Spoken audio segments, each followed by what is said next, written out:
Снова-таки, если вот просто смотреть сторонними глазами, да, глазами наблюдателя, мне кажется, все равно уже каким-то образом получше. Я смотрю, стали на улицах города появляться какие-то социальные такси, автобусы, в которых, ну, вот эти предусмотрены пандусы. Потом стало появляться больше заведений, там, в том числе и торговых центров развлекательных, где есть пандусы. И мне кажется, что люди с ограниченными возможностями стали более вхожи в какие-то места, куда они раньше не могли попасть. Просто из-за того, что невозможно.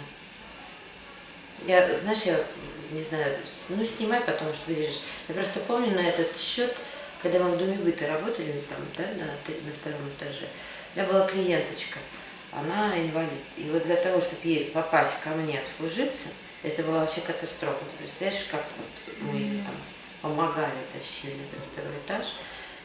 Потом каким образом, у нас же кресла вот эти все прицеплены, да, к мойкам. Как сложно было, чтобы там вот ей, ну ладно, стрижку можно просто намочить, а мы делали там не завивку, окрашивали. Это сложно. Конечно, о таких вещах нужно думать, и нам в том числе.